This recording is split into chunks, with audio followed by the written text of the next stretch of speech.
जीवन किसी उद्देश्य की पूर्ति के लिए, जीवन किसी कारण पर न्यौछावर करने के लिए, जीवन आपसी मेल जोल बढ़ाने के लिए, खुशियां बटोरने के लिए, मुस्कुराहट बिखेरने के लिए।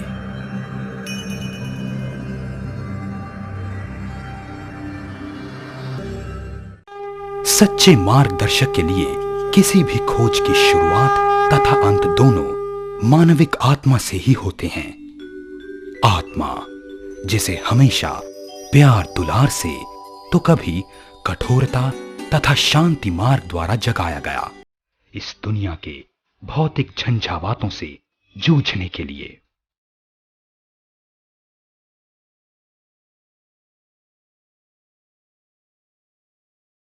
एक सच्चा आत्मिक मार्गदर्शक अपने भक्तों को न केवल मानसिक रूप से अपितु उनकी अंतरात्मा को छूने में भी सक्षम होता है।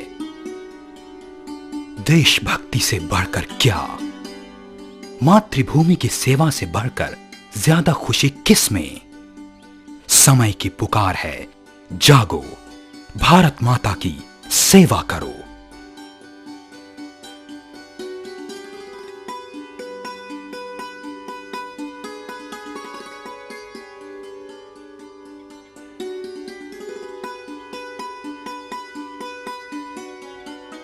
वर्णन करने की उनकी अपनी अलग ही शैली है। प्रकृति के मूल तत्व के ज्ञान से वे परिपूर्ण हैं। मातृभूमि के हजारों वृत्ति चित्रों से भली भांति अवगत हैं। भारतीय मनोवृत्ति का प्रतीक, प्रकृति और जीवन की लय, मनमोहक संगीत, मनुष्य की जीवन धारा तथा आश्चर्यजनक व्यवहार जैसे संसार के भौतिक कार्यों में शिथिल हो चुकी है। बाबा के प्रयासों से प्रतीत होता है कि जैसे भारत माता चारों दिशाओं में विकास की ओर अग्रसर है। बाबा बचपन से ही ललित कला में निपुण हैं। प्रकृति तथा मनुष्य जिनसे भी इन्हें प्रेरणा मिली, उनके माध्यम से माटी के इस पुत्र ने भारत माता के विभिन्न रूपों का साकार वर्णन किया। समय के साथ साथ सच्चे ज्ञान के अंतर्गत परछाई से मूल तक पहुंचने की विद्या में ये निपुण हो गए। आज उनके अनगिनत शिष्य जब उन्हें बिजली की रफ्तार से कैनवस पर चित्रकारी करते देखते हैं तो मंत्रमुग्ध हो जाते हैं।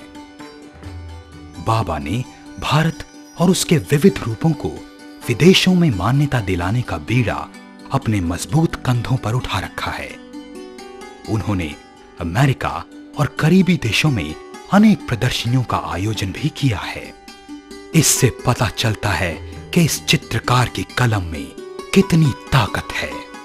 इसमें कोई संदेह नहीं है कि बाबा जनता के चित्रकार के नाम से प्रसिद्ध हैं। कारगिल से अयोध्या तक, शांत ग्राम्य परिवेश से लेकर शहरी व्यस्तता तक इनकी चित्रकारी जनता के सामने एक संदेश पहुंचाने का कार्य करती है।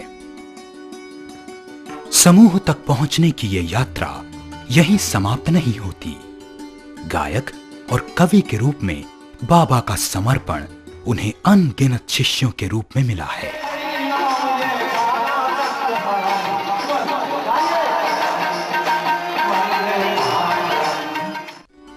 बाबा फलवान गायक हैं। चित्र बनाते हुए भी वे गुनगुनाते रहते हैं।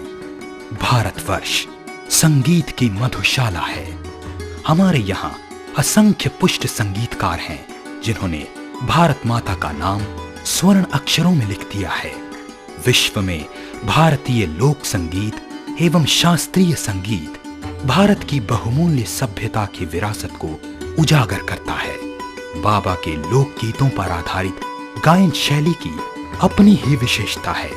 ये मनोरंजन के साथ साथ भारतीय परंपरा के संस्कारों की शिक्षा भी प्रदान करती है। इस बात का प्रमाण उनकी कविताओं में मिलता है। यहाँ भी उनका लक्ष्य आम इंसान है। हम खरीद लाए नकली मुस्कानों को, आंसू बेच के हम खरीद लाए नकली मुस्कानों को, बिना जड़ों के फूलों से सज्जित कर लिया मकानों को। चौपाले वीरान हुई मन की पीड़ा का जिक्र नहीं, चौपाले वीरान हुई मन की पीड़ा का जिक्र नहीं। कौन कहाँ जीता मरता है इसकी कोई फिक्र नहीं। जीव रहित पृथ्वी को करने की कर ली तैयारी है, जीव रहित पृथ्वी को करने की कर ली तैयारी है। और मंगल पर जीव खोजती दृष्टि आज हमारी है, और मंगल पर जीव खोजती दृष्टि आज हमारी। वे जनसाधारण के कवि हैं, इसीलिए उन्होंने जनसाधारण की भाषा हिंदी को ही अपना माध्यम चुना है। न केवल कविता बल्कि बाबा का मर्मभेदी व उपहासपूर्ण वाक्यों से अपना मत प्रकट करने का अपना अलग ही तरीका है। वे स्पष्ट वक्ता हैं। नष्ट होते हुए समाज व राजनीति में भ्रष्टाचार से हुई हानि के विषय में बोलते हुए वे झिझकते नहीं हैं। उज्जैन में सिंहस्थ में मैं कहना चाहता हूं, जिन्होंने मुझको अभी थोड़ी देर पहले कहा था थोड़ा संयम से बोलना, मैंने कहा देखो एक बात है, दिल्ली में व्यापारी लोग हैं, बहुत कड़क भाषा में बोल रहा हूं, और अब इससे कड़क भाषा में संतों के लिए बोलने जा रहा हूं मैं। उज्जैन सिंहस्थ में रह 1 महीने तक साधुओं से यही बातें करूंगा कि तुम लोग जो पहले मैं नहाऊं के पहले मैं नहाऊं, 50 सालों से तुम लड़ते आए, इतना खून बहाया, तुमने देश का कितना नाम डुबाया, कौन जिम्मेदार होगा इसके लिए? और फिर भी आप पांव छूते रहेंगे ऐसे लोगों के?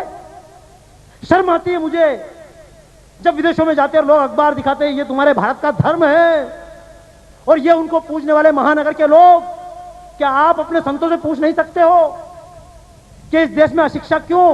उनके चरित्र की यही विशेषता उन्हें आज की युवा पीढ़ी में भी एक सुनिश्चित स्थान प्रदान कराती है। बाबा को घुमा फिरा कर बात करना पसंद नहीं है। वे सीधा जनसाधारण को संबोधित करते हैं। वे अपने बहुधा कौशल जैसे चित्रकारी, कविता, वाचन शक्ति से जनसाधारण का मनोरंजन करते हैं और उन्हें जीवन के रहस्यों से अवगत भी कराते हैं।